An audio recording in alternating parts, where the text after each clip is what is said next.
welcome to episode 182 of Coffee and Co-Read, your source for all things literary with Kristen and Catherine, where we believe there's nothing better than a hot coffee and an awesome book. Join us for our virtual book club where we take one book a month and dive into all of the drama, adventure, and romance we can find.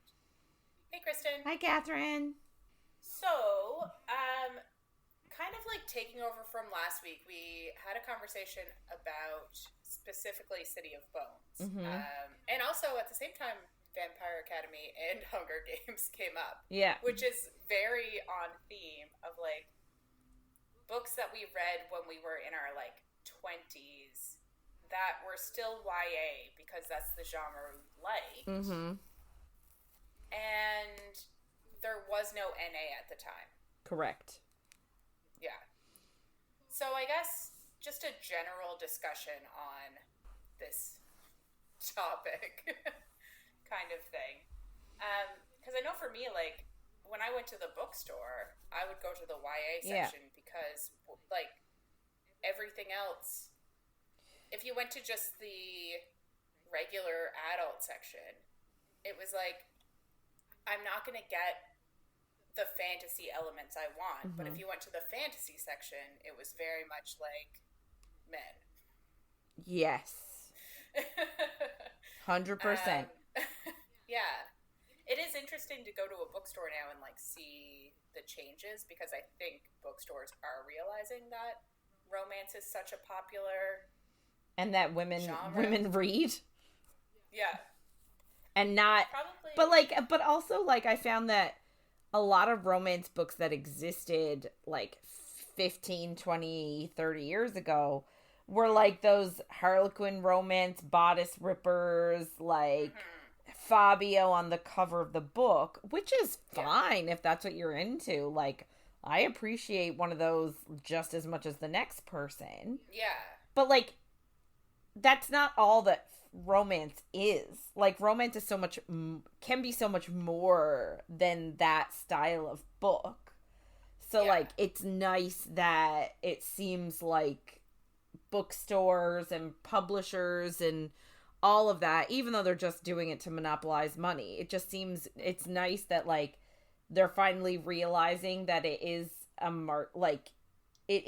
it can be more than that, and that it can maintain and sustain itself, like, as a market, because like, we've been sort of playing in that field for almost 20, for like 20 years. We've been in that market. We've been reading romance and fantasy and romantasy and all those things, and, like, it just felt like, I don't know about you, but, like, when I would go to the young adult section of the bookstore even in my mid-20s, before like new adult existed, I sort of felt a little bit like not ashamed, but sort of like, oh, these are for kids, like, these are for teenagers, and here I am, like, exclusively shopping there and buying it.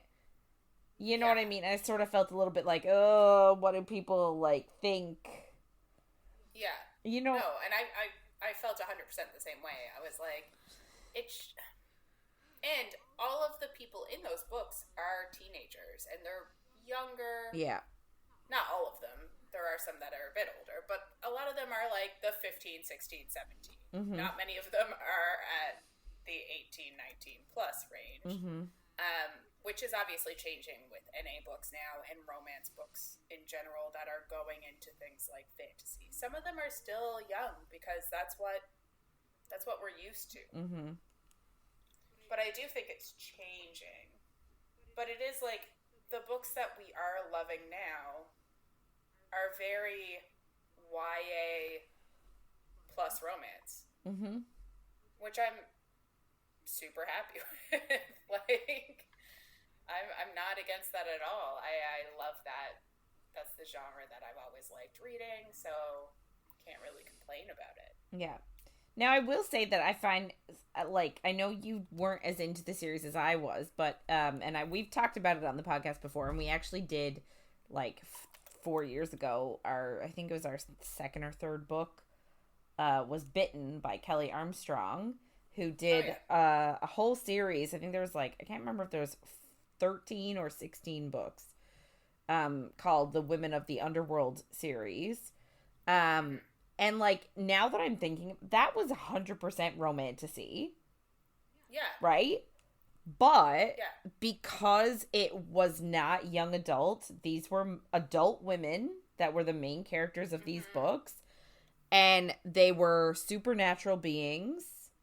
And the whole premise was a love story, but also, like, an epic, like, sort of adventure sort of a thing. But because they were not teenagers as the lead, like, the main characters of these stories, that series was relegated to, like, the fiction section. Yeah. Which, how are you going to find that? The fiction, like, I find the fiction section annoying. Yeah. Because I'm pretty sure her books are still, that's where they still are.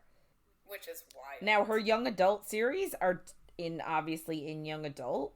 But, like, yeah, of course. It's like, if I were her, I would be so angry if my books were, because, like, it was a revelation for me to find those books because they were about adults and it was everything I wanted in a series that was, you know, in a romantasy series before romantasy existed. You know what I mean? Yeah. So, like, 100%. I'd be really frustrated if I were her as an author and my stuff was still in the fiction section. I'd be like, put my shit over in the new adult with, like, all the other, like, romantasy stuff. Badass female main characters. Yes. Because that's, like, she was at the beginning of that, in my opinion. Yeah, in, like, the early 2000s. Yeah. Yeah, that's definitely interesting. I loved the books. I wasn't as into, and this is more of a romantasy thing, not a romantasy thing, more of a romance thing, of, like, each book having different stories. Like, I read the first book, and I was like, I want the same. Yeah. I want Elena, I want more of the same. This is the story I want. I was like, I don't care about these new people. Yeah. Yeah, so that is, that is the thing of, like, now the first, second book were her. Mm-hmm. The third book, yes, it veers off to someone else, and then the fourth, like, the thing that I did like, though, was that it brought, oh my god, words. It brought. That makes sense. No. You know what? It's fine. It kept introducing the future characters, and they would be, like, a side character in the book, and then they would get their own. So it sort of did, like, you sort of were like, oh, okay, I'm interested in this person. I want more. Yeah. And, you know, I enjoyed that part of it. Yeah, but like I said, that is kind of a common thing in romance. Yeah, it goes. You meet this character, they're gonna fall like Bitten. Yeah. The very end of not Bitten. Bride. Yes. Sorry. Which we recently did. The very end of the book, you kind of get a glimpse of who the next couple is gonna be. Yeah. And I've actually, like, kind of changed my tune on it because now I read more romance books. But at the time, I was very YA oriented and, like... You would read a series, and the series would cover that person alone. Yeah, City of Bones, 6 books, same characters. Yeah. And, like, even going from City of Bones to, like, the other ones, other than the Clockwork series, which I fucking loved those ones. I should actually read those again because I really liked them. But, like, going to I don't think I read any of the other series in the Shadow Hunter. Shadow Hunter? Yeah. Is that what it's called? Yeah. I think I only read the Clockwork one and all of the City of Bones series. I don't think I finished any of the other ones because I didn't care about the characters. I was like, I only care about Clary and Jace. I'll be honest with you. I think I read the next, like, I think she's got, like, at least 2 series after that. She does, yeah. I think I started reading the first one of her next series after Clary and Jace, and I'll admit, Clary and Jace do make appearances. Yeah. I was really unhappy with where that storyline was very briefly going, but other than that, like, it was a very compelling story. Like, I did get into it. Mm-hmm. And we can discuss it after. Yeah. But, like, it was really good. It was really well written and everything like that. But I just, like, I had to wait for the next one, and then by the time the next one came out, I'd forgotten about the other one, and, like, I just wasn't in the headspace to get back into it. Eventually, I would love to, though, just to see where everything goes. But, like, anyway. Yeah, they're very long. They are they're gigantic. But yeah, so, yeah, I guess we found our genre, and, like, I know there's a lot of criticism of the NA genre, and, like, not everybody, but a lot of books people say are, like, the same trope, and, like, all very similar, but that's what I like about them. That's why I like certain kind of movies. Like, I really like knowing in romantasy books that we're gonna have a happily ever after, and it's gonna follow the tropes. Like, you can kind of tell, oh, we're getting to the peak here, and then, like, the book we're reading now, we're coming into the peak stage of them being in a fight, because it's gotta have, like, the third act breakup or whatever. Like, they're predictable, and I like that in a book, because the world is so unfucking predictable that,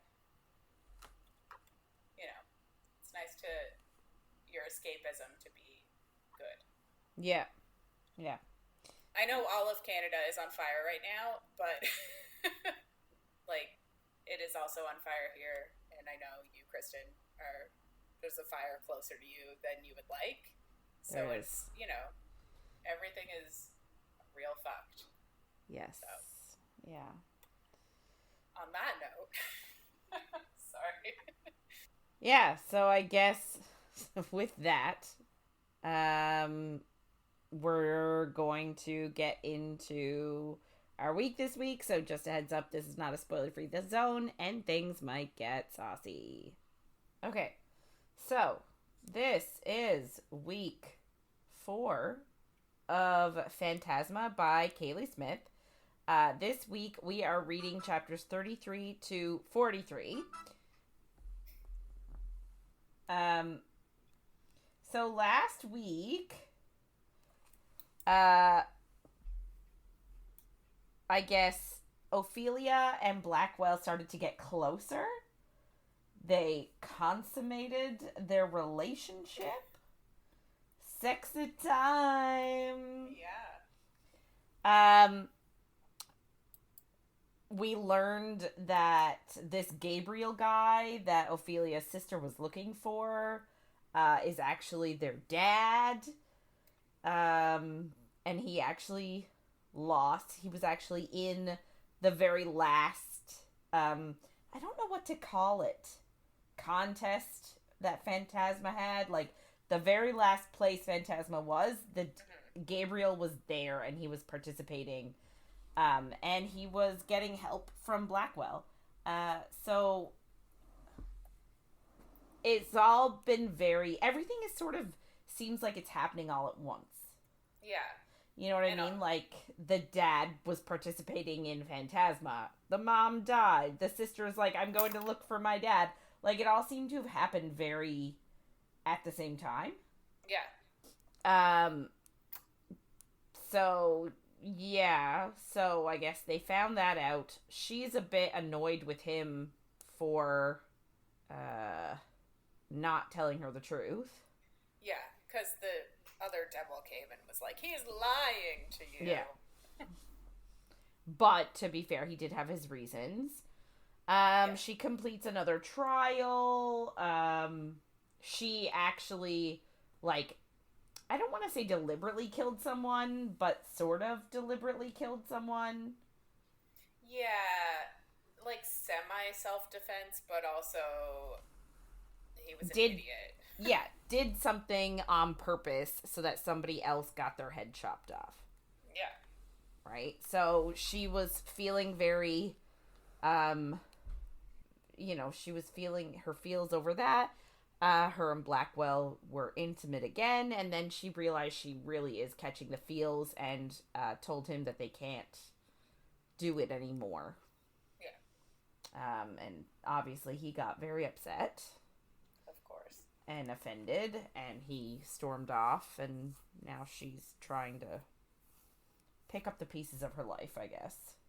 And yeah, so last week we spoke about how, like, how we don't really see a way out for them. Because he's dead. He is a phantom. Yeah. She is alive, but he's also trapped in this house, and even if she frees him, he's still dead. Yeah. So. To be honest, at the end of this week, I still don't see any possibility for that. I know. So. Like, it's gonna be one of those last minute, like, oh, by the way, like, let's make a deal where maybe he could, like, I don't know, make a deal and stay corporeal? I don't know. Yeah. It is. At the end of this week, it's almost, like, even more desperate, I feel like, because we see some consequences for other people. So yes. It's like, oh shit. Yeah, you really can't love people in here. Yeah, so it's kind of like, I don't understand where this is going. Yeah. So that was last week. So we're starting off this week with night 6 of Phantasma, meaning it's the night of the 5th trial. And there's, 9 trials? Yes. So, I think so. And it's... I think later this week, someone says halfway through, and I'm like, I don't fucking understand why they said that. Well, I guess... We'll get there when we get there. Yeah, we'll get there when we get there. But, like, technically, right now, they are halfway through. Like, they're gonna do night 5, trial 5, and, I mean, 5 out of 9 is just a little over halfway. Yeah. So, you know. Fine. Okay, so it's night 6 of Phantasma, meaning it's night of trial 5. So she goes back to the secret room with the acid alone. I guess the acid's all gone. I think so. She wants to go see her father, Gabriel's carved name. The shadow voice appears in her head, and she realizes that the shadow voice has actually been less frequent lately, which is good. It seems like there's something about the house that, like, remember when she first showed up, we said, oh, the voice sounds clearer, sounds different, is more, like, violent. Mm-hmm. So we thought there was something amplifying it, but it's actually been less frequent. So something about her being in the house is making the voice less there. Yeah. So she looks at the scratched out word, because last week you said that was it last week that you said on the wall, or the week before? I think it was the week before, but we did bring it up last week too, so. Right. So on the wall where Gabriel's name is scratched, it says something all scratched out and Gabriel. And she was trying to make out what the scratched out word was. And she thinks she sees a T at the beginning. And she's like, shit, my mom, Tessie. Yeah. And she just curls up in the room and cries for her mother and for her sister and for her heart. Because, let's be honest, we both know that she already loves Blackwell. She's just not admitting it. Yeah. So, like, the fact that she sort of knows that, like, nothing can come of it, but it still happened anyway, is sort of making her heart hurt. Yeah, of course. So she falls asleep and she wakes up later and leaves the room. There's, like, a secret button on the bookcase, which just brings her back into the library. And the devil Sinclair, the one who told her that, like, oh, Blackwell's lying to you and blah, blah, blah, that one, he's there.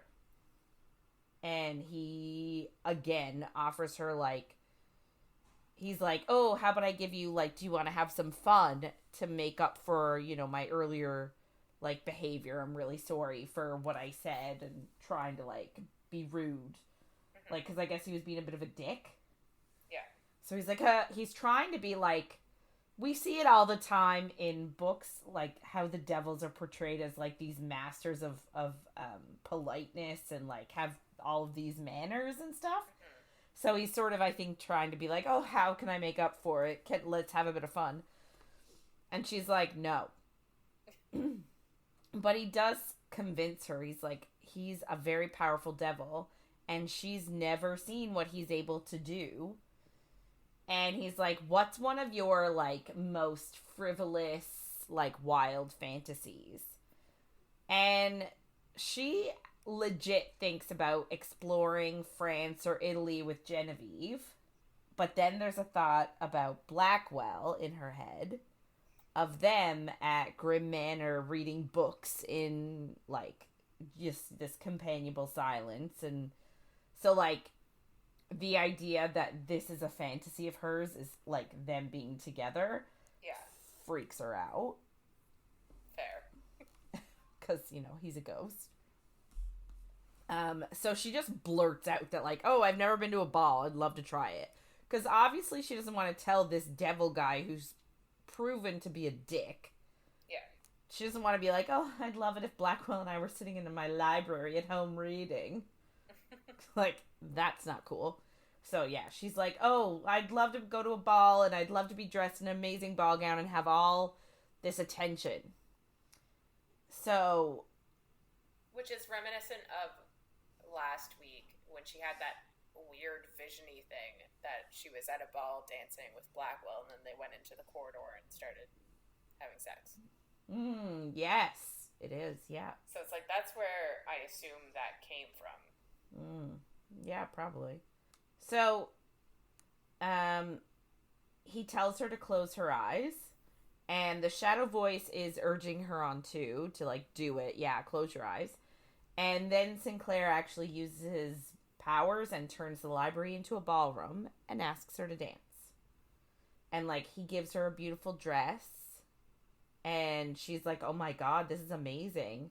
And he just tells her, like, this is nothing. Like, imagine what I could do with actual energy. Essentially trying to be like, imagine what I could do if we actually sealed the deal with blood. Like, I could be so much more. Like, this fantasy could be so much more. But she turns him down again. And he asks, he's like, why would you make a deal with Blackwell then? And because he's like, I don't understand why you're agreeing to make a deal with him when he's hardly powerful versus me and I'm super powerful. And she says, one, he isn't a devil. And two, he's actually helping her more than she's helping him. So, like, she feels like he's actually doing more for their bargain than she is. Even though there's the whole 10 years thing to worry about.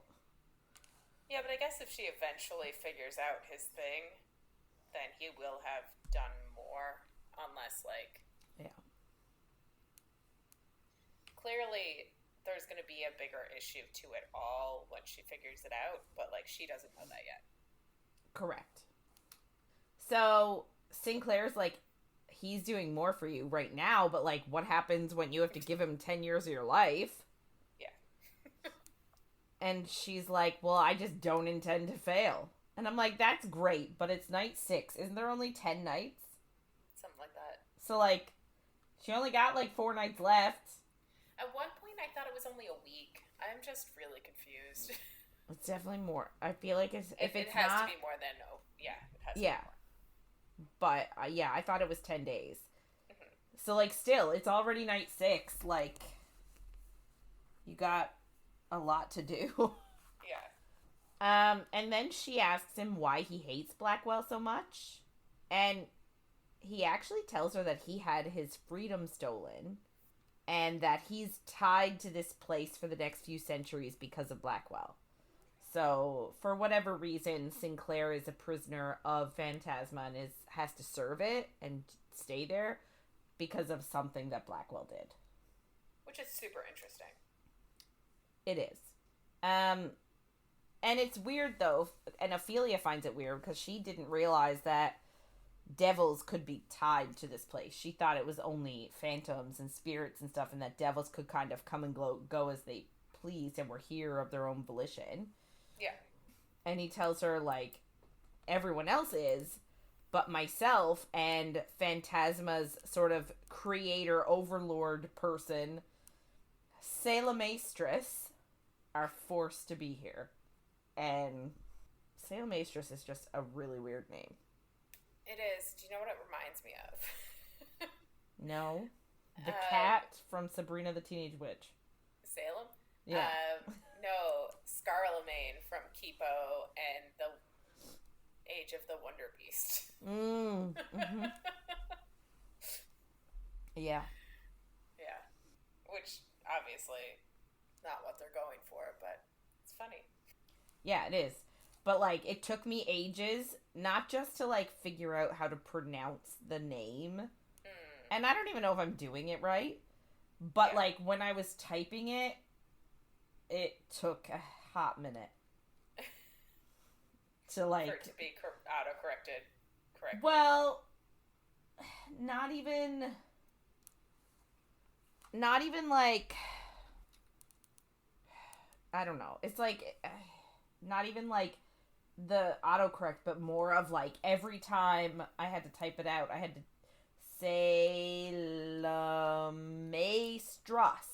not Sailmastre. Like, it just took a few tries for me. I had to sound it out in my brain while I was typing it. Yeah. Anyway, so what it is. So obviously, him bringing up Phantasma's creator, Sailmastress, intrigues Ophelia, and she's like, oh, who's that? Like, no one, like, who is this guy? And Sinclair actually tells her that no one in Phantasma can speak about Sailmastress except for him, because he is an indebted devil. He's not contracted. He's not employed. So his contract is different than everybody else's. And I'm like, this is convenient. Yeah, of course. All right? So, like, obviously the Sailmastress person is gonna be important. Yeah. So he tells her that Sailmastress was once his friend, and his father chained him to this place as punishment for treason.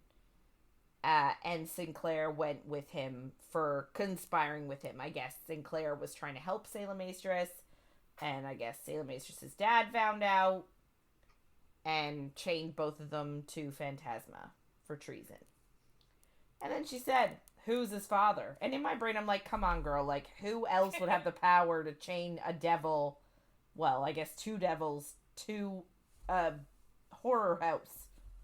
Yeah. Like, so, obviously, it's the king of devils. So, that means that Sailmastress is the prince of devils.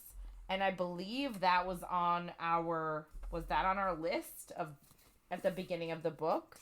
It is, yeah. I didn't think that there was just one prince, but... Well, we're gonna look and we're gonna find out. Thank you. No, so there is one king, there is one prince, and then there are devils. Okay, cool. So, there is only one. I guess the king had one, saw perfection, didn't need any more. Fair enough. So, Sinclair continues that Sailmastress fell in love and chose his lover over his father. So, his father had the lover killed, and now Sailmastress is forced to run Phantasma for eternity as punishment. And Sinclair actually tried to help Sailmastress find his lover, which is why he was also punished. So, I do kind of feel like there's something here that she's supposed to be realizing. Like, I haven't read far enough to actually get it myself, but I'm like... Well, why make this a whole part of the narrative? Like, why is this here if it's not something... There's something she has to realize in this information. Yeah. But, also, you can understand why they're like, nobody's allowed to fall in love here, because my son betrayed me. Yeah. It's almost like God was like, oh, Lucifer, you fucked me over. Now none of you are allowed to do anything. Yeah. So, I guess Ophelia is like, and they're still dancing in this, like, ball vision thing. Yeah. And she asks, like, well, what does Blackwell have to do with that? Like, why are you bringing up this guy when I asked why you and Blackwell hated each other? Yeah. But he just says that Blackwell actually ruined his chance of escape once, and he'll never forget it. Super so vague. He's holding a grudge is what he is. Yeah, but it is, the answer to it is pretty vague when we're like, there has to be more. Yeah. So she tells him, she just says, sorry, I'm not helping you. She says, I will find Blackwell's key so that he can be free. So I'm just not going to help you. So Sinclair disappears. He's disappointed. But he leaves her trapped in this ballroom fantasy that he created for her. And she tries to escape, but she can't. And she tries to summon Blackwell, but he does not come. She tries breaking a window, but before she can actually do it, some guy asks her to dance. And, like, he just sweeps her away. And I guess in the beginning, she's like, no, I can't. But then he sweeps her away. And then she is handed from partner to partner. And she starts to get all foggy of, like, why am I... Like, what did I need to do? Like, You know what I mean? Like, losing her memory of, like, what her goal was and what she needs to do and everything. Yeah, and it was very, like, oh, no, don't say yes, don't dance with him, you know what's gonna happen. Mm-hmm. But, yeah, nonetheless, she gets swept up in this fantasy. Then Blackwell shows up, and he is furious. And he asks her what she's doing. What do you think she's doing? She's dancing. She's at the ball. Exactly. And that's, I guess, him being there sort of snaps her out of it, and she remembers Sinclair. And he asks her, like, what she sees right now. Which is so embarrassing. Why is this book so embarrassing? Yeah, because in my brain, she's literally in a library dancing with an imaginary person, like, trapped in this vision. And, like, if it were me, I would just sit there with popcorn and be like, you know what I mean? Yeah, exactly. Anyway, so she says, oh, I'm in a ballroom. So he picks her up and walks through a wall with her. And he's like, this is gonna hurt, and then walks through the wall. And it does hurt. Like, it caused her incredible amounts of pain. Of course. And he got her out of the illusion, but she feels like she has, like, 1,000 cuts and a splitting headache, and she just wants to be left alone. But Blackwell's like, sorry, girl, but, like, the 5th trial is starting right now, so, like, we have to go, because you'll be disqualified. Yeah, this is not great timing. No. So, they go to the dining room, and the devil is there, and her name is Rhea. Or, is it Rhea? Rhea? I think it's Rhea, yeah. Okay. Rhea. Rhea. So, like, I guess Blackwell, like, brings her Ophelia to the room, and Rhea starts, like, flirting with him. And, like, sort of suggests that her and Blackwell should, like, go have some sexy times. Which, of course, makes Ophelia super jealous. But it's also, like, isn't she supposed to be ready for if anybody, like, wants to make a deal? Sorry, I need to put my clothes on. But I wonder if, like, any of the devils can go make a deal. I know they call out tend to call out the one devil that's running the thing, but, like... Yeah. If she's otherwise occupied, could somebody else swoop in and make the deal on her behalf? Or, like, make a deal in her place? Maybe. Anyway, so she's super jealous that like, Rhea's sort of flirting with Blackwell. But she also knows that, like, she can't be jealous. Or shouldn't be jealous. Yeah. Because, like, she's the one who put the restrictions on them. Anyway, so she walks through the portal, and it's a 5-foot square, like, just plain room. So the shadow voice starts speaking to her, like, about her insecurities, comparing her to Rhea, and she pushes it away. So then an alcove opens up, and it reveals 2 ropes. One says forfeit, and the other says wrath. So she pulls the wrath one. Yeah. And then a panel of buttons with each contestant's name on one opens up.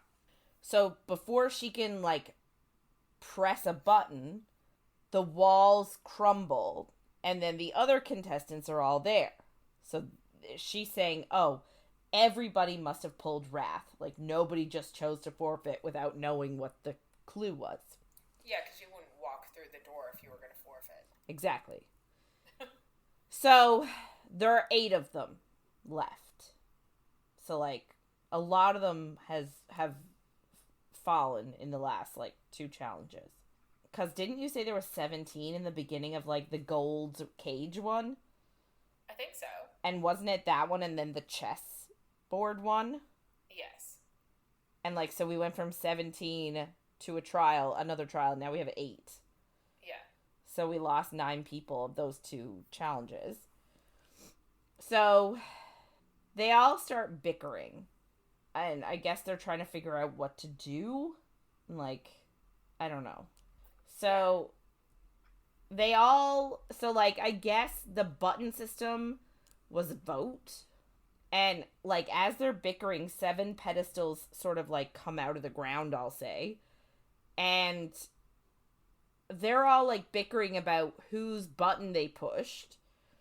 And they explained to Ophelia that the clue said that if 6 of 7 people vote for the same person, all but 1 would make it to the next level. And they all know they all voted for Cade. So, like, he doesn't get a pedestal, which is, like, he doesn't get a pedestal. Yeah. But I said earlier she didn't vote.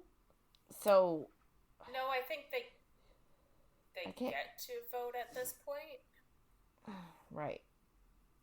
Yeah. Anyway, sure. Just, again, sort of confusing.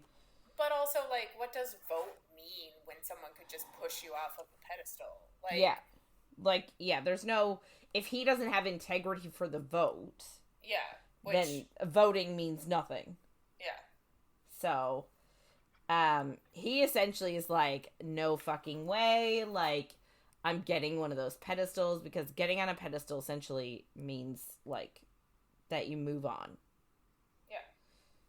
So, he's essentially saying, like, there's no way that you are keeping me off a pedestal. I will physically fight every single one of you, and, like, you're gonna have to kill me to keep me off one of those pedestals. So, Cade, like, looks at Ophelia and threatens her specifically. It's sort of like, I'll just kill you and take your spot. Like, you know, very blatantly is willing to, like, threaten her physically. And everyone is sort of like, whoa, dude, like, you're getting murdery real quick. And, like, yeah, they're just all shocked at how willing he is to resort to killing her so that everyone else gets a pedestal. But, like, yeah. None of them, they all want a pedestal, but they all don't want to resort to murder yet. Mm-hmm. So they are hoping somebody will forfeit. They're trying to urge, come on, guys, somebody should just forfeit, and then everyone else can get a pedestal. And Cade just takes this as an invitation to start choking out one of the other contestants named Edna. Of course. And he's essentially, like, he was threatening Ophelia, so I don't know why he didn't go for her, but he didn't. He went for Edna. So it's like he's all talk, but not because he's doing this with Edna, but, like, all talk in terms of Ophelia. Yeah. So essentially, he tells everyone, as he's choking her out, that he's gonna choke her. And if none of them forfeit, if they watch her die and not forfeit to save her, they are all still equally to blame for her death. So he's essentially like, I'm choking her, but, like, if no one here forfeits to save this girl, you are all equally guilty. And, like, as much as I don't like him, yeah, I really agree with his, like, I not agree with, that's the wrong word, but I think it was a smart idea. Yeah, if you don't stand up for something, I don't know the actual saying, but if you don't stand up for what you believe in, then you're agreeing with people who are against you. Silence is complicity or something. Yeah. Is that the saying?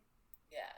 So I do get what he's saying, but I'm also like, you're the one literally choking her to death, too. Yeah. Like, let's not forget that little tidbit. Yeah. So Ophelia doesn't go to forfeit. And she's like, I've done too much. Like, I've come so far. She's not doing it. And the shadow voice is yelling at her, like, yeah, let the girl die. It doesn't matter. Be a monster. So, yeah, the shadow voice is just saying, yeah, let the girl die. It's fine. And, like, be a monster. They all want you to. But she doesn't want to see Edna die, but she also doesn't want to forfeit. So she tells Cade to let her go, or else she'll demonstrate what she's really capable of. And she decides at that moment she's going to go invisible. And then she runs behind him and kicks him until he releases Edna. Ophelia then yells at the others to, like, check her pulse and make sure she's alive. So they do, like, they start helping her. Ophelia punches Cade in the face. But yeah, it is good. But she can't hold her invisibility, so she, like, comes visible again. I guess she needs to do more training. Cade is really pissed. But Edna wakes up and taps out.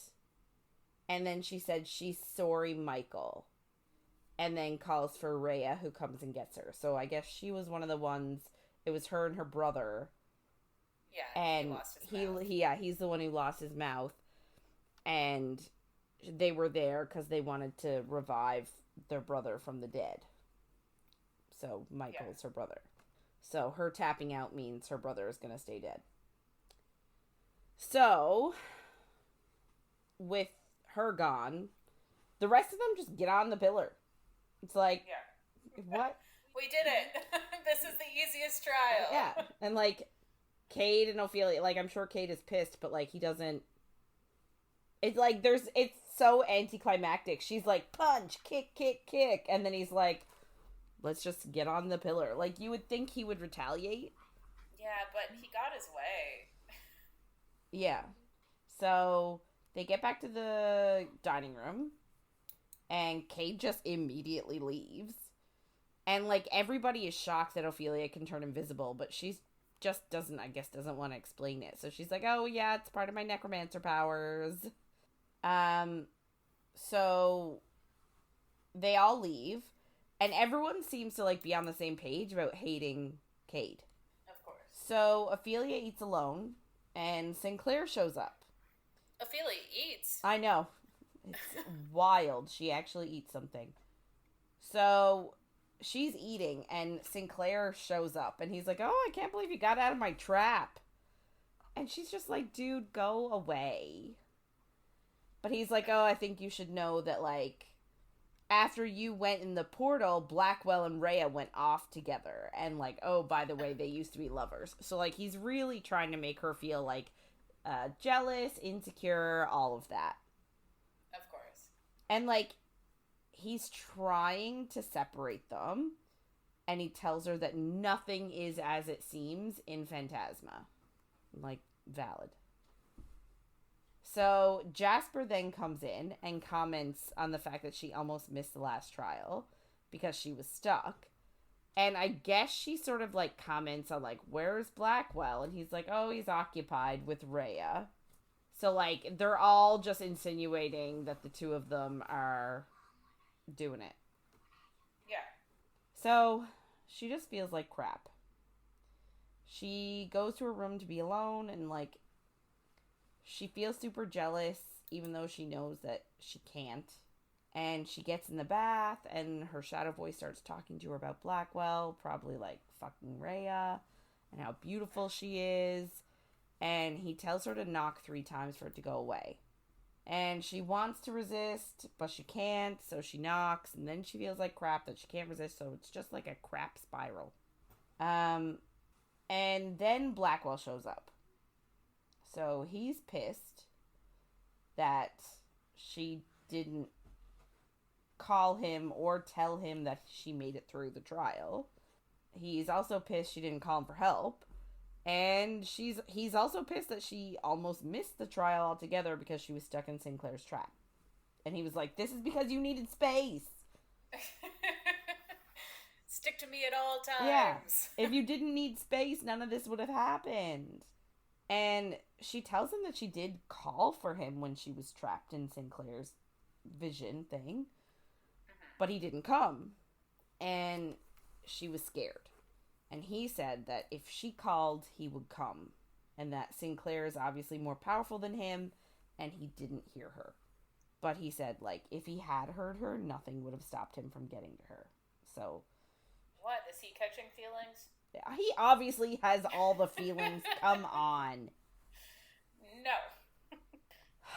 So then she, like, this is sort of icky too. She sort of goes for it and says, like, by the way, where were you just now? Because I have confirmation from both Sinclair and Jasper that you were with Rhea. And he's like, oh, you're jealous. Yeah. But so, like, obviously she's still in the tub. So he starts to wash her. Woo. So he tells her that he was using a favor that Rhea owed him to pay Jasper for letting them see the contestant book. So essentially, Rhea owed Blackwell a favor. He owed Jasper a favor for the book. So I think he was using Rhea's favor to solve Jasper's favor. Yeah. So he tells her that, like, him and Rhea haven't been intimate in a really long time, and that it was so long ago, he mostly forgets it. Mostly. But he does say that it does help ease the crushing loneliness. But he tells her Ophelia is unforgettable, insinuating that she's better than Rhea, and that he could feel her presence as soon as she entered Phantasma. Like, so, essentially, he could feel who she was as a person. And she says, like, you mean my father's energy. So she's assuming that because Blackwell made a contract with her dad and is using up some of his life energy right now to, like, have power, that he recognized, like, that aspect of it. It was energy to energy because they're related. But he's like, no. Like, I might have mentioned it that way because it was less scary, but, like, truth is I'm connected. He says, I'm connected to you. And, like, we will always find each other. So... That's something people say. Yeah. So, it was in this moment on my notes there, I'm like, she's totally reincarnated and he's the prince. And it's bringing me back to that book I keep talking about, the succubus one, that ended up with them in Monster Court, and we find out that they're both reincarnated versions of themselves. And, like, yeah. So, I'm totally getting that vibe. So, those are my thoughts right up at this point. Yeah. And it just makes me think of a lead saying, I will always find you. Yeah. So, he talks then about how incredible and selfless she is. And she doesn't really think so. And she tells him that, like, she's just trying to make up for all the negative thoughts that she has because of the shadow voice. But he just tells her that her thoughts are just thoughts. And that, like, it's actually how you treat people that matters. And, like, she's exceptional. And she adds in that she knows what they have has an expiration date. So, essentially, like, maybe acknowledging that, like, maybe that's why she sort of pulled away. Yeah. And he essentially says that the time they get together is his honor because she is so amazing. Does nobody care? Because, like, I'm going to be honest with you, until a little later this week, when we see actual consequences, I was like, this is bullshit. Yeah, her parents met here, they fell in love, it didn't work out, they both sucked as people. That happens. People sometimes just don't work. That has nothing to do with a curse. But now I'm like, clearly something's on the go. Yeah. They're being dumb. Dumb. So he asks if she still wants space. And she just says no. Oh. Yeah. So they have sex in the bathroom. It's really hot. He, licks her out until she comes. Then she sucks him off. Then he brings her into the room and they have sex. But right before both of them can come again, Jasper pops in the room. So it's terrible timing, Jasper. But so funny. So he brings news of what happened to Ophelia's mom and dad when they were here. And he just says, oh, Blackwell bargained away 3 years of memories for Jasper to find out what happened. So, this is Blackwell sort of trying to figure stuff out for Ophelia. So they go to the drinking parlor to talk about it, which is really unfortunate. They're not hey, can you give us 5 minutes to, finish this off? Yeah. They just all are oh, okay. And they just go to the drinking parlor dressed and, ready to go. So Jasper tells the story of her parents and tells her that they actually fell in love here. And she was actually conceived here. What? Yeah. And she's just I don't understand what the big deal is about falling in love here. What's the problem? Yes. But they're we can't say. But she's does it have something to do with Salem Maestris? And they're what? How do you know about that? And she's guy Sinclair told me, come on. And they're horrified that she knows about it. But Jasper just confirms, yeah, it's dangerous for people to fall in love here because of how Salem Maestris is cursed here because he chose love over his dad. And essentially, because her parents fell in love here, they were cursed. And I guess it started after they left the house. But, they said that they were happy originally and in love, but as time went on, the curse was that it made Tessie more apathetic towards Gabriel. So, almost made her fall out of love with him. But it made him more obsessed with her. So, they both actually forfeited to be together. And by the time Genevieve was born, Tessie was so apathetic that she made a deal with the devil in New Orleans to make Gabriel forget about them. Because I guess he was being too overbearing and she was just not having it. Yeah. It does make you wonder if he went into the last, I'm calling them games, only because the Canada games are on right now. Yeah. If he went into the last Phantasma games and was hoping to win to make a wish to get his memories back or get her back or something. Could be. Yeah. Because, part of the issue is that curses are stronger than bargains. So, she made a bargain that he would forget about the 3 of them, but because the curse of him being obsessed with them is stronger than a bargain, he began to remember and was just as obsessed. Yeah.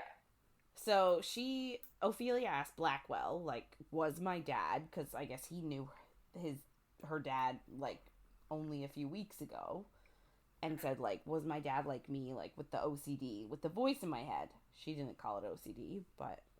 Yeah. And he just said, he said he didn't really know. And she asks if he mentioned her or her mom, and he told her he did say he had a wife and was looking for the devil's gift to get her back. Yeah, there you go. Thanks. Yeah. Just read a little further. It'll be fine. But he also... Sorry, everyone. Yeah. But he also did... So Blackwell just assumed that his wife was dead. So, he wanted the devil's gift to bring her back to life. He didn't realize that, they were separated because she wanted them to be. Which I still find so interesting that Ophelia has not once thought, hey, I should bring my mother back and make her take this gift back. But, would she want to? Why not? Because at this point, she's already realized, oh, she could die. She could easily be like, Yeah, she comes back. She lives on this legacy for now. I can go travel with Genevieve like I wanted to, if she actually wants to travel with her anymore. If she's alive. Yeah. Who knows? But, yeah. Anyway, so I guess Ophelia starts freaking out because she feels like she's tied to this place because of, like, her family history. And, like, Blackwell isn't freaking out. And she asks him why she's like, why aren't you freaking out? Because we're pretty much repeating history. And she's like, shit, I didn't mean to say that. Because essentially she is admitting to both Jasper and Blackwell that she's falling in love with him. She's got the feels. Yeah. And Blackwell immediately tells Jasper to leave. But, like, Ophelia is so embarrassed. She's like, please don't leave. And then she opens the door to leave. But instead of finding the rest of the manor, she finds the Whispering Gate. Yeah. And also, not just finds it, she just, like, full on goes through walks. it. She does like, it. I don't want to be here right now in this really awkward situation where I just admitted that I'm falling in love with this person when we haven't discussed that, and I'm just going to leave and free fall through this. I'd rather free fall and not know where I end up than be here right now. Yeah. 100%. So that's what she does. And she's trying to listen to whispers around her, but she can't really pick anything out until she hears the same voice saying her name as she did the first time she was here. And she realizes it's her mother. So she aims for the voice and goes towards a light, and the light becomes her mother. And her mother tells her she shouldn't be here. Well, she shouldn't be here long. And Ophelia says she doesn't know how she keeps summoning the Whispering. And she says that she and Genevieve entered Phantasma. And I'm like, you still don't really know if Genevieve did. I don't think you should be telling on her to your mother. But, like, when you're not sure. Can I also say that, like, can we consider... So, like, obviously we've already established that Blackwell is more than capable of finding the other contestants, finding the sister, and confirming that she is there. But, like, can we not just confirm she is because helping Ophelia get to her sister in level 7... Does that not, if he is making that the bargain, can we not just automatically assume that he's already checked and made sure she is there? Like, if he is somebody that can go throughout the house and check that other contestants are present, would he not have done that before making the deal of getting her to level 7 to meet up with her sister if her sister is not in the house? No, because I think when they made the deal, he was like, I can't just give you that answer. And yeah, but he could easily go and check and not give her the answer, but check anyway. Yeah, but I think if she wasn't, he'd have even more incentive for her not to know that, because he thinks that she can find his tether. So he's like, she's his best shot at this. So it's best she doesn't know that her sister isn't here. If her sister isn't there, you know what I mean? Like, if he checks she's not there, he'd want her to think that she's there so that she keeps going. Right. If she finds out that Genevieve's not there, she's going to leave. She's going to forfeit. That's a good point. Like, 10 years is a lot, but also, is it worth almost dying every day? I mean, if she called him in time, maybe she wouldn't be almost dying every day. Girl. That has been my motto every goddamn level, that she doesn't call him. I'm like, are you fucking kidding? But yeah. So her mother asks if they lost their minds, and Ophelia says yes. And her mother says she didn't leave voluntarily. And Ophelia's just like, I get that, but you also lied by omission. And she's thinking, like, that her mother went to Phantasma and about their father. But then I'm also like, and the house that she's forfeited on. Yeah. She lied about that too. But her mother says it was the biggest regret of her life and ended terribly. Phantasma. And they knew better, but they fell for each other anyway. And she had Ophelia and Genevieve to make him happy. but he became a danger, and she became numb. And she tells Ophelia to be careful. And Ophelia can't lie because she isn't being careful, i.e. Phantasma and Blackwell. Mm-hmm. And so her mother asks if she got her magic, and Ophelia says yes, and her mother would hate what she did with it. And she literally just tells her every single thing. She tells her about the debt, the fight between her and Genevieve, Phantasma, the trials, and how she murdered somebody, and about Blackwell. And I'm like, God damn, we're just all the truth bombs. So she tells her that she needs to make her own legacy and not worry about pleasing her mother. And at this point, I was kind of like, is this actually her mother's spirit, or is it a trick? I know. I thought that too, because like the person she's talking to it's very clear minded and like, you know, she's being too nice. Yeah. And then she says that she was too hard on her sometimes. And Ophelia kind of feels like something inside of her is mending. And it's like, I was like, oh shit, this is really going to be a turn of like, and that was a lie, your mother's really a bitch, ha ha ha. Yeah. We don't. And then she says to stay the hell away from that phantom.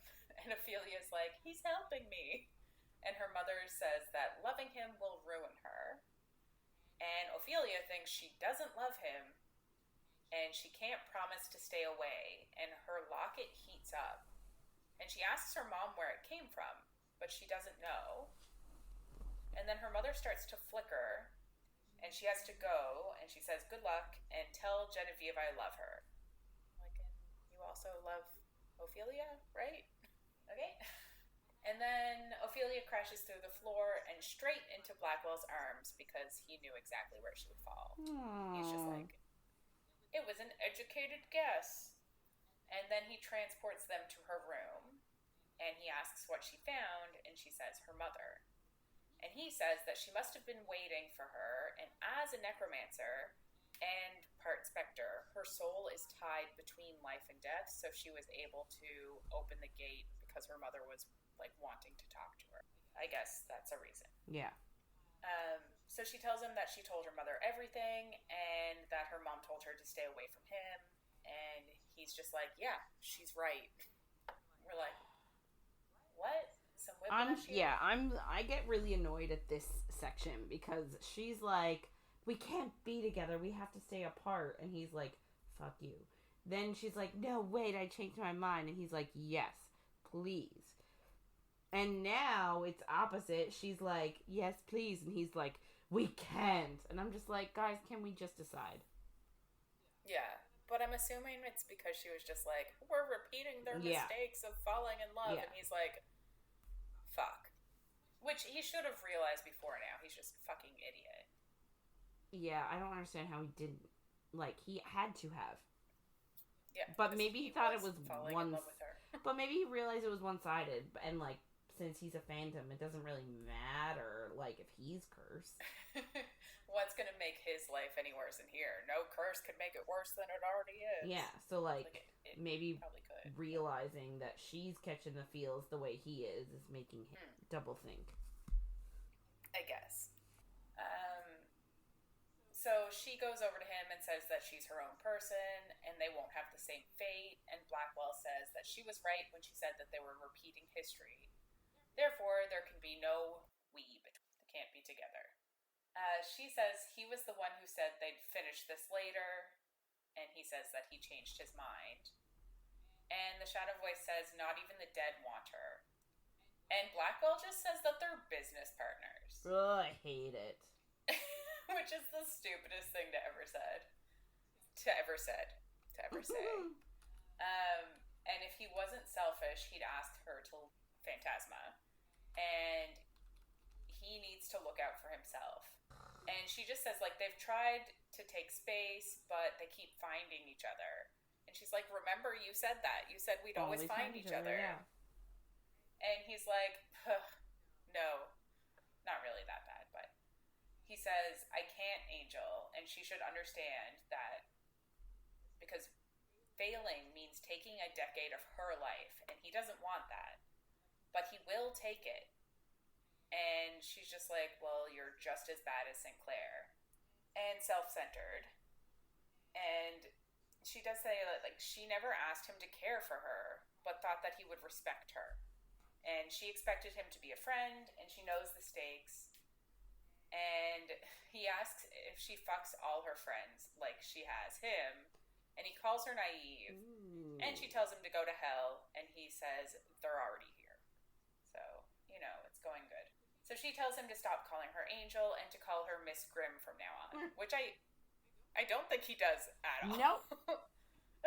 Does he once? I don't think so. And he says that she should only call him when it's necessary. And she says that she won't even then, and he leaves. And I'm like, so you're going to get yourself killed because you don't want to call him. Great.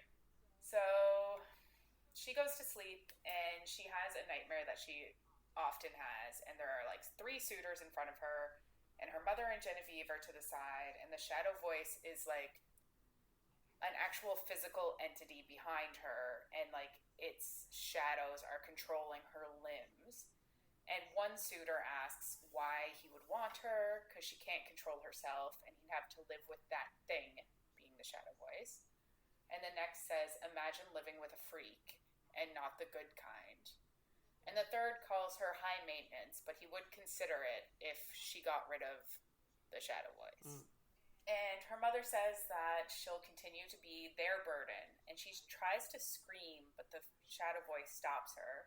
And then a knife appears in her hand, and he tells her to kill them. And he makes her kill the 3 suitors. She stabs the first one, slits the second's throat, and cuts out the heart of the third, which is like super, like, that's a super intense way to kill somebody, by cutting out their heart. Yes. Seems very hard, to be honest. I can't imagine. And then it says that she has to kill her mother and sister, and she tries to stop, and she starts bringing the knife down on them, and she wakes up, and the locket is hot, and she can't see what woke her up, but she feels familiar static in the... We know that Blackwell is there. Or at least he was. Yeah, he was there enough to wake her up, I guess, because she was clearly having it. So it's night 7, and she feels hopeless, but she goes through every room in Phantasma that she has access to, because she knows, like, the key has to be somewhere. Sinclair made her seem like she could find it, so, like, she feels like she should know how to. Yeah. But obviously she doesn't have any luck. And she thinks she's going to lose her bargain, and the only option is to win all of Phantasma and ask for the years back. And then all of this will just be for nothing. It'll just, like, add some trauma into her life, which she doesn't really. So Sinclair shows up and asks her to reconsider, and she says no. And he says if the mortals stopped their deals, Blackwell would just fade away by now. And she kind of defends him. And Sinclair just says that she fell in love, but she pushes back and is like, no, I didn't. No. And he's like... I didn't, I promised. Right? And he's like, oh, so it was just mindless then? And she asks how much he watched, and he says enough. And it's just like, ugh, how much did he watch? How often was he around? And he also says he knows that she's lying about being in love.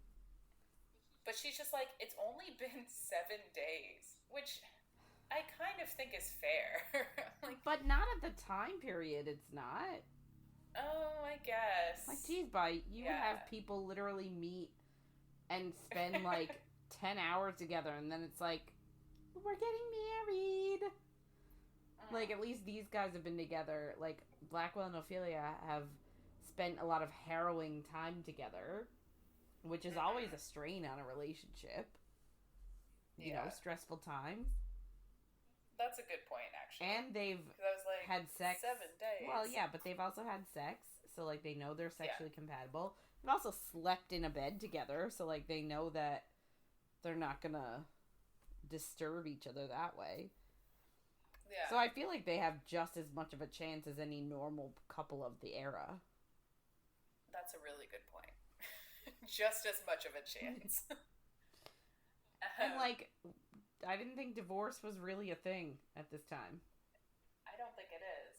Now, I mean, obviously it does exist because, Henry VIII did it all the time. That's a good point. So, yeah. So she says it's only been 7 days, and he's a nuisance. And Sinclair says, except when he's making you scream his name. Not a lie. And she thinks, 100%. And she thinks also when he's making grand statements about her and making the shadow voice shut up, or when he's giving her pleasure. So, like, she has even more times that she's like, those two.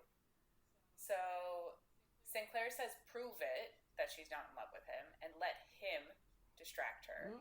And he guarantees it'll be better. And she just says never. And he asks if she's curious. And she says she is, but not for the reason he thinks. And I was like, what? And then she tells him to kiss and touch her. And I was like, what is happening? Yeah. And he immediately does. And he just, like, hooks her leg around his waist. And I'm like, my God, these devils are just, they be banging. Yeah, they're just... all the time. They just really like the sexy times. Yeah. And she thinks, like, he's really good at it, but there's no heat to it. And her stomach doesn't flutter, and there's no passion. Oh, of course. Because she's not in love with him. And then he asks if he can finger her, and she says yes. And he assures that they can stop any time. And he doesn't take anything not freely given, which is like a thing about devils. They only make bargains. You gotta freely give it. Yeah. Which I get, but I'm also like, aren't we demonizing these people? Yeah, aren't we demonizing devils? He's so polite and, like, has all these green flags of, we can stop when you want to, like, do you want to keep going? Can I finger you, please?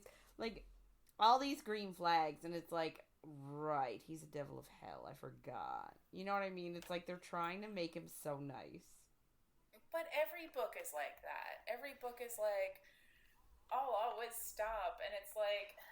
How bad is it that that's our fantasy? I was going to say shitty men that are actually alive in the real world wouldn't say that or do that.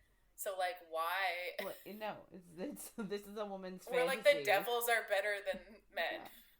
Woman's fantasy. Fair. A man who will stop if a girl says stop.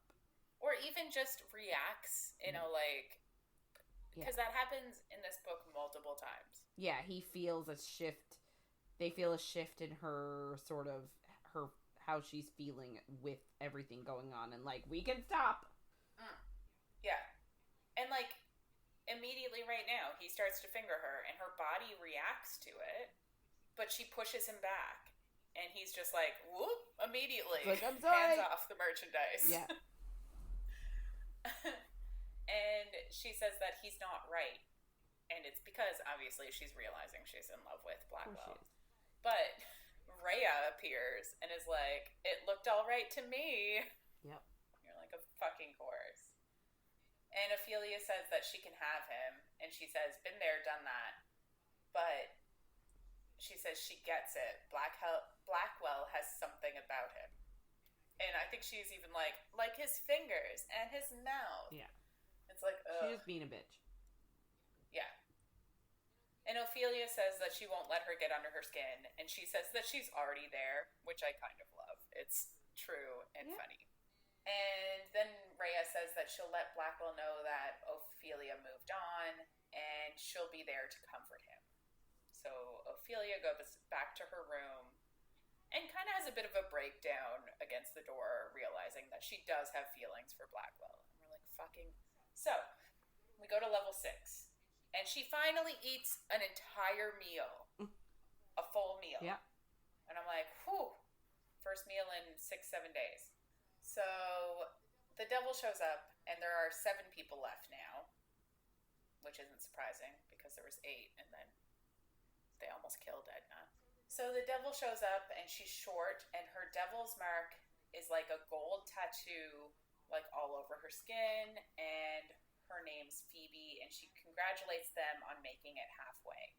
And I was like, oh, but I guess before they do level 6, 5 out of 9 is about halfway. A little more than half, but like yeah. I was like, oh, could it be halfway the number of people? Like maybe the number of people that are left is halved. Their specific group, there's less than half left, but maybe everybody in the entire mansion, there's only half of them left. Yeah. Who knows? So anyway, we get the clue. The clue is a trail of secrets where blood reveals the price. True or false, make sure your choice is wise. A crushing truth sealed by uncertain fates. False tales won't help, for your blood knows the stakes. Ooh. Didn't 100% get it the first time, but a crushing truth is kind of a funny thing when you know what actually happens. Yeah. So she goes through the door and she ends up at a table with her hands shackled to the top of it, and she just immediately specters her arms out of it, and everyone else is like, God damn it. It's like, well, fuck. Which is fair. And everybody's sitting around this table, and they all have true or false buttons in front of them. And then Lucy and Charlotte also have a skip button, and Beau has a random button. And then Ophelia thinks that since Cade only has a true and false button, he must have neutralized his levers after she left. But I thought that he just pulled his good lever and she pulled his bad lever, so he would be neutralized because of that. Yeah. So that confused me, but yes, whatever. It doesn't really matter. So the center of the table has a pool of black liquid, and they each kind of have like rivers running to the pool, going from their hand. And there's a little needle that they can prick their finger on, and their blood will run into this black pool. And then above them, columns like come down from the ceiling, and they're like 10 feet above their head, and hers goes about a foot lower than everyone else. And she debates calling Blackwell, but doesn't. And I'm like, why the fuck wouldn't you just call him? He could just be there and tell you what the fuck is going on. Yeah. Just call him. Why wouldn't you call him? Because they're in a fight. They're fighting. Is it worth dying? Fair. Sometimes I would rather die than be embarrassed. Or in love. So she just is like, she assumes that her column being lower means that she should go first. So she pricks her finger on the little needly thing, and blood goes into the pool, and it spells out, Ophelia Grimm kissed a devil. And she reads this out. And I don't think anyone else can see it. Oh. Because everyone reads out their own one. So I'm like, you could have said anything. Yeah. Why tell the truth? But everybody tells the truth. So maybe people can see it. It's just upside down or something. I don't know. But she is the one that reads it out. And she immediately pales. And I'm like, bitch, you're giving yourself away. Yeah. And Cade says he has no doubt because she's a demon whore and she keeps devils in her bed, and he just presses true. And Beau tries to press true, but he can only choose random, and that picks true for him. And then Lucy goes to pick false, but Ophelia stops her and tells her it's true. So Charlotte, Baker, and Leon also pick true. And I'm like, girl, what the fuck are you doing? Don't tell them the truth. But I think her thing is that I guess she doesn't want people to die. But I guess we didn't really for sure know they were going to die here. I guess not, no. But, like, I guess in her brain, they should all get through the trials, and then, like, people are sort of on their own in the house. Like, she's not helping anyone in the house for the hauntings or anything. Oh, and I don't think she would have helped anyone other than Lucy. If it was anyone other than Lucy going to press false, I think she wouldn't have stopped. I agree. So, it's just because she thinks she's, like, a decent person or such. Yeah. And so they all pick true, and obviously it's right because she kissed Sinclair like 5 seconds ago. Yep. So they all kind of decide that now that they know what the game is, they should all just try to get through it together. Yeah. And like tell each other what is right. Good plan. So Baker goes next, and it says that he's colorblind, and he's just like, but I'm not colorblind. And then everyone just goes to press false, and Leon's like, wait, what's the color of Ophelia's dress? And he says red. And then he asks about Lucy's dress, and he says a light coral color, but it's yellow. And Leon says that at dinner once, Baker said something about pink apples, but they were yellow. So Leon's like, I think you have yellow-blue color blindness. I love that he knows that. They're like, I know. But he's like, how did you live your whole life and not know this? But Baker says 2 months ago he fell off a ladder and almost died. So it must have happened then, but he has had no idea about it. So they all hit true, including Baker, because this time he's actually able to pick true instead of his random button. Yeah. So it's Charlotte's turn, and it says that she's a twin, and she says she doesn't have any siblings. And Baker's just like, well, it could be a twist, because he didn't know that he was colorblind. And Lucy and Charlotte decide to use their skip buttons because, like, there's kind of no way to know the truth on this one. Yeah. Like, if the person it's about doesn't know if it's true, yeah. how would how you know? Can you can't get through it together. Yeah. So Ophelia kind of like hovers her hand over her true button, and her locket warms up, and she hovers it over the false button, and it gets cold. So she presses true. And she smiles like an idiot while she's doing it. Gives it away. Immediately gives it away. She should never play poker. She should not. So everyone copies her, basically. And Bo... Wait. Not Bo. Oh, wait. Was it Bo? 1 second. I think I fucked it up at a different point. Was it not Baker? Was it Bo? Yeah, I think Bo has the random one. Yeah. Yeah. So Bo had the no random one last time. But this time, Bo has to choose the random one. The other two aren't options. So we realize that his disadvantage is every second question he has to press random. Yeah. Which is unfortunate, but this time... But it seems like it's been working out. Yeah, it's not... It hasn't killed him yet. Then it's Cade's turn. And everything resets, but Charlotte and Lucy's skip buttons don't reset. So they must be one-time uses. Right. Which is interesting. And, like, doesn't seem like that great of an advantage. Yeah, you get to skip one question. Over the having to choose random every second question. Yeah. Like, that's so much worse. Yeah. And Cade obviously pricks his finger, and it says Cade killed his sister's husband. And Leon immediately asks Lucy if the sister's husband is dead. Because he's just like, we all know Cade could kill someone, but is this person even dead?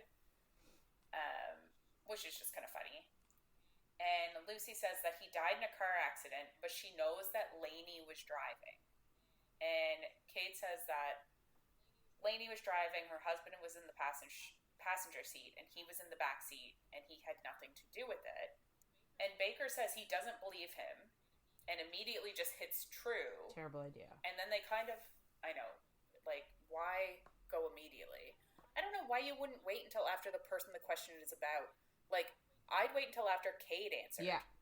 Why don't we do that? Yeah, because legit, if he was there and he knows the right answer, he's gonna pick the right answer. Yeah. So he doesn't get kicked out. Yeah. So anyway, he immediately just slams his hand on true, and then they debate, and they all kind of decide, like, they trust Lucy. Yeah. Even if they think Cade is trying to trick them, they kind of also think maybe he's trying to double bluff them to pick true. Yeah. Which just kind of happened. So everyone else hits false, and Baker's pillar just falls from the sky and squishes the shit out of him. Not great. And it really sobers everyone up, and they're all kind of disgusted, and Ophelia just kind of has to, like, clean his blood off of herself with her dress. And then she's the one that kind of encourages Lucy to go because it's her turn. And it says Lucy is in love with Leon. And Leon just says it's false, but Lucy doesn't answer. And Ophelia's just like, it's true. Everyone just answer true and let's move on. Yeah. And Leon's just like shook because you can't fall in love in here. And Lucy starts to cry. And they all press true. No. They all press true. And then Beau's random button presses false, which is pretty unfortunate. So he starts to scream, and he can't form the words to summon the devil, and he ends up soiling himself, and he's just, like, squished. And even Cade starts to cry, which is surprising. Yeah, it's wild. Who knew he had a heart? So Ophelia's like, okay, Leon, it's your turn. And it says, Leon is not in love with Lucy. And then he starts to cry, and I don't mean to laugh at it, because obviously this is a terrible situation. But he starts to cry, and they all press true, because he's not in love with Lucy. Yeah, the fact that he's crying indicates that he's not in love with her and is hurting her feelings. Yeah, and he was also like, she can't be in love with me. We agreed we wouldn't fall in love. Like, that's a reasonable thing you can do. So they all press true, and the exit appears, and Ophelia, because she's not attached to the table, is just, like, the first one to jet the fuck out of there. So they all eventually make it to the dining room, and Cade just faints, and no one gives a fuck. And then Lucy starts to have a seizure, and Ophelia's like, it's Phantasma's magic. And I'm like, how do you know? Yeah, like how can you tell? Maybe she's just epileptic. And also, she just went through a fucking ordeal. Yeah. Like, just had two people squished. Sure. And has, like, probably brains, guts, blood all over her. Yeah. That could probably create a seizure in someone. So she comes out of it, and Leon goes to touch her. And when he does, he yells in agony. And he says, what have you done, Lucy? And Ophelia loses her shit, rightfully. And she's like, she didn't fall in love with a brick fucking wall. Obviously, you were there too. Yeah. And probably charming and made her feel good and everything. Yeah. And he says that they had a deal that they'd stop if they caught feelings. And it's like, you're fucking idiots. How are you going to stop before, like, oh, I think I'm falling in love with you? Like, where's the tipping point of, like, exactly when you fall in love? I don't know. Like, could it be when you admit to yourself that you're in love? Or admit out loud that you're in love? Well, it seems like it has something to do with it being admitted out loud. Because she pressed true. Yeah. And now she has this curse. Yeah. I wonder about this curse. So, like, Leon touches her and is in agony, and, like, she loves him, but he doesn't reciprocate that. So, like, yeah. I wonder, like, is it now, can nobody touch her? Is it just Leon that cannot touch her? Is it any romantic partner that can't touch her? Like, is it any of her family? Like, what is, like, is this a X-Men rogue situation? Yeah. Or is it a, like, is it just Leon, you've done enough? I assumed it was Leon. But, like, in all honesty, who the fuck cares? He doesn't love her. She will eventually move past it. If it's just him, it just means they can't be together, but he didn't want to be with her anyway. So, like, in my brain, it just being Leon is not that big of a step. Like, it's not that much of a curse. But that's what happened to her parents, too. Yeah, that's true. It was just so with the two of them. So I do think that it is... Yeah, I do think that it's just Leon, and, like... How old is she? Well, like, that's 17, what I mean. 18? She will get over this. No, but it's the end of her world at this point. I know it is, and I feel bad. But, like, realistically, this is a blip. She deserves so much better. She does deserve so much better. And this is a blip in her... in how she is living her life. And, you know, if it is just with Leon, she will go home, she'll find another nice boy, and he will marry her and he'll make her happy. I see this and I want this for Lucy. Yeah, I think she's better off. So Lucy just says that she wants to leave, and he tries to tell her to stay because they're, like, so close, even though they're just over halfway. But she just says, like, he doesn't love her, so she says, I surrender. And Phoebe comes and takes her away, and Leon tries to grab her and just burns himself again. And you're like, you're fucking idiot. So, like, and he doesn't love her? Like, what a dummy. He's such a moron. He is. So Ophelia goes over to Cade because there's nobody else around to deal with him. And she, like, puts her hand on his shoulder, and he's just like, no, leave me alone. It's like, okay. And he's, like, shaking and crying, which, like, I guess Beau meant more to him than, I don't know. I guess so. So Ophelia goes and searches the house, and she finds Poe, and he kind of stays with her, and it's super cute. So then she goes to her room, and she's expecting a haunt, but Blackwell is there, and he's super pissed. And Poe just, like, leaves immediately. Yeah. And Blackwell's just like, you let him kiss you. And I'm going to be honest, I was like, oh, yeah, she did. Because I was like, but, like, we've been through so much since then. He let her go. He said, we can't do this. Oh, yeah. But I was also just like, I just forgot it happened because I was like, two people were just squished to death next to her. Like, this was a traumatic moment. Lucy just got her heart broken and had to forfeit. So much happened, like, Yeah. And apparently the kiss wasn't great anyway, so, like... Exactly. And she only did it because she wanted to kind of reassure herself that Blackwell was special. Yeah. But he tells her that, like, well, she asks, and he says that Rhea and Sinclair both came to tell him. And he's like, you let him touch you. And she reminds him that they're business partners, so it isn't his concern. Yes. And 100%. Yeah. But he says, as long as their oath is intact, she is his concern because she was in imminent danger. And she's just like, no, he literally stopped as soon as I said, I was never in any danger. And Blackwell's just like, yeah, that's the only reason he still exists. Oh my God. Yeah. And she's just like, this hot and cold thing is wearing thin, which I appreciate so much. And she says that he made the decision to not touch her so she can do what she likes. Truth. Love it. And he says, not with him, Sinclair. And that he'll never touch her again. Sinclair? Or is Blackwell saying, I'll never touch you again? Or is he saying, Sinclair will never touch you? I think he's saying Sinclair, but there's a whole lot of hims here and he's. Yeah. So it's kind of hard to know. Maybe he's talking about himself. Hang on. Easy way to solve this problem. Chapter 42? 41? I'd say it's 42 or 43. 43 is one line. Oh. Is it? I think. No, it's not. Oh, 42 is one line. Oh, 42 is one line, yes. So what are you saying, 41? Yeah. Okay. Like the last page of 40. I think he's talking about Sinclair. Which is the only reason. Oh, okay. So she says, you made the decision to stop flirting with danger. I, however, made no such decision. I will do as I please. Not with him. He will never touch you again. That's about Sinclair. Yeah. And she says that Blackwell said that he won't touch her, so why can't she go to someone else?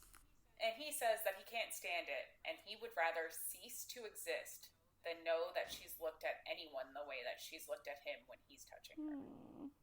And she asks why he's doing this to her, and it's worse than torture that Phantasma has done to her. And he says he doesn't know, and he should have enough self-control, but she's the only hope that he's felt, and she's the dream that he waited for, and he doesn't want to waste a second when he'll lose her forever in 3 days. And she's the closest he'll ever experience to heaven, and he's not ready to let it go. And you're just like, Jesus Christ, man, fuck off. I know. This is what I mean about, like, she was like, no, we can't. Okay, fine. And then he was like, okay, fine. No, we can't. And she was like, yes, we can. And now she's like, we can. And he's like, I can't. But no, I can. It's just so much shit. And she's now like, okay, but I just watched Lucy physically get cursed for falling in love here. So, like, we can't do this back and forth shit. And she says that it's tearing her apart. And he says that he knows and that he'll leave. But before he leaves, she tells him that he's the only person who's ever made her feel capable and truly seen. And Sinclair's touch meant nothing. And that's why she let it happen. It doesn't make Blackwell's sense. touch means... What? That doesn't make sense. I know it doesn't make sense, but... It's fine. We know that she wanted to test her feelings with Blackwell, so she kissed him, which is like, that's not a real thing, but okay, I guess. Yeah. But she says that Blackwell's touch means everything, and that's why they can't do this. And he says in a different, fair life, he would keep her until his eternal soul withered to dust, and then he's gone. It's like... God damn, man, stop with the romantic words. And we're saying he's not completely in love with her? He clearly is. I guess it just doesn't matter. Can I also just say the whole different life thing is lending credence to my my reincarnation scenario. That's oh my god, maybe he'll get reincarnated. Oh yeah. I was just going to say maybe they both die and both get reincarnated, but I guess him getting reincarnated would also work. So do you know what that reminds me of? But would he become a baby? Well, that's what I'm thinking. So I'm thinking in my brain, like, okay, so they're going to they're both reincarnated, so then they'll both be babies again and have to grow up and, like, find each other. And it reminds me of that, oh god, it was a book by Lauren Kate called Fallen. It was a book series. Oh, yeah. And spoilers, announcement, spoilers. So the whole thing was, it was about this girl who wasn't a bad person, but for some reason her parents interpreted everything she did as bad, and so sent her to this, like, school for, like, wayward teens. And she met a guy there, and they, like, fall in love, and, like, they realize that, like, I guess he is really aloof at first and, like, hates her guts, but then they fall in love and whatever, and it's really lovely. And it's, like, across 3 books or something like that.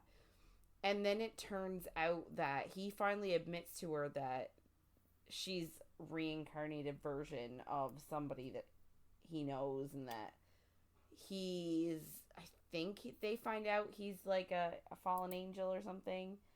And he's been falling in love with her, like, over and over again over the past, like, hundreds of years. And that, like, every time she turns, like, 16 or 17, like, she dies. Like, or, like, there's a clock, like, when they meet, it's, like, 3 months later and she dies. Or something like that. Okay, yeah. And they have to go on, like, a hunt, and they go through Europe, and, like, there are people trying to kill her, and, like, all this stuff. And by the end of the book, do you mind if I spoil it?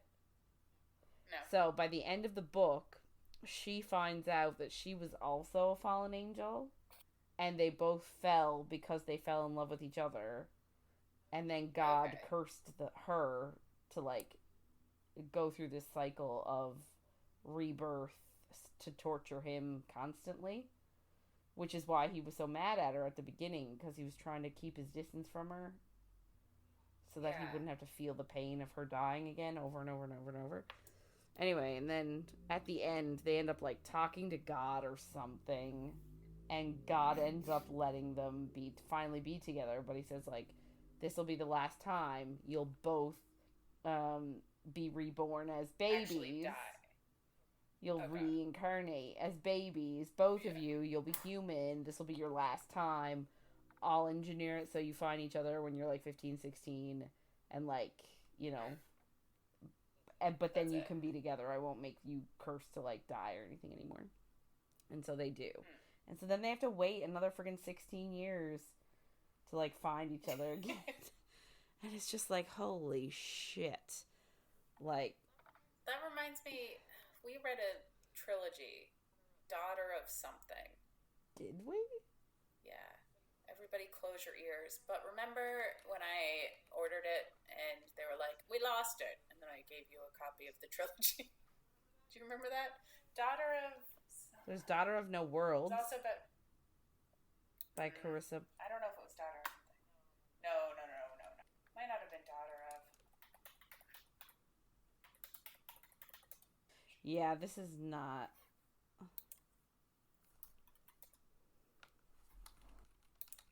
Daughter of Smoke and Bone. Yeah.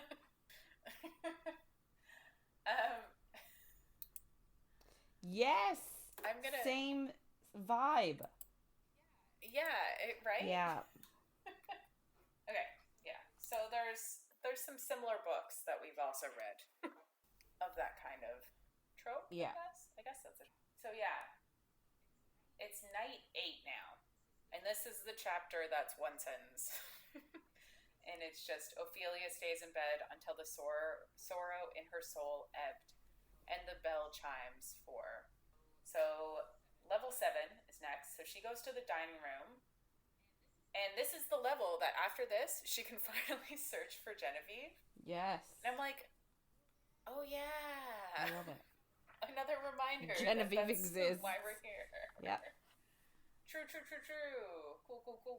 Cool. Leon doesn't show up. And she's just like, what the fuck? But Charlotte says that last night he was swarmed by crows. And he forfeit. And she actually thinks that he lost an eye in the swarming. You know, awful. And Cade is just like, what do you mean? He got Lucy cursed, and then he went out because a swarm of birds went after him, and he's just pissed. So can I just say that this is the moment. Remember when we said, remember when you were like, this is maybe the one point where Cade is like marginally sympathetic? And I said, no, there's 2. Oh, yeah. It was kind of these moments. Yeah, because he actually cares about his cousin. When he was like defending her and like he felt bad for her. Yeah. I also think like a few seconds ago. Yes, when he was crying on the floor. When he was crying. Yeah. Yeah, and when another person got squished and he immediately was crying because he cared about that person and he was worried about himself and Lucy, like, yeah, I agree. Charlotte says that she thinks that it was his fear and that's why he quit. And she says that she met her fear on day 4 and she almost gave up. And Cade is like, yeah, but you didn't. You're still here. Like, Leon's a piece of shit. Yes. And he says that when he gets out, he's going to make Leon's life miserable and maybe he'll drown him and leave his body for things like, okay. But all this talk about their fears, Leon meeting his fear, and Charlotte met hers on day 4, Ophelia's like, she realizes she hasn't met her fear yet. And that makes her worried. Yeah, because we still don't know what it is. No. And we don't know, like, has her fear been playing out the whole time somehow? Is her fear falling in love with somebody and not being lovable? Like, is Blackwell a figment of her imagination this whole time? That would be the worst. Imagine it would not be a romantasy, though. But there's sex, so maybe it is. Anyway, not the point.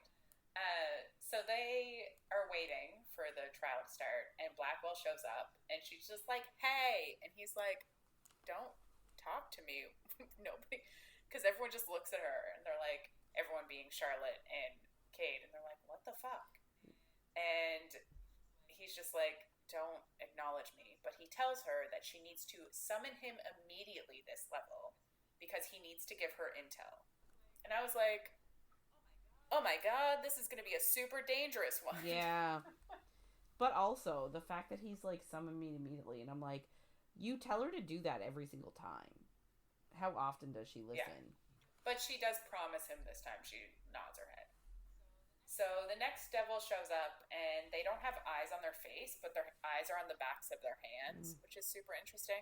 It and is they don't say their common, name. though, I find, like, that sort of eyeless, but the eyes on the hands. I think it was in... Yeah. It was in Pan's Labyrinth.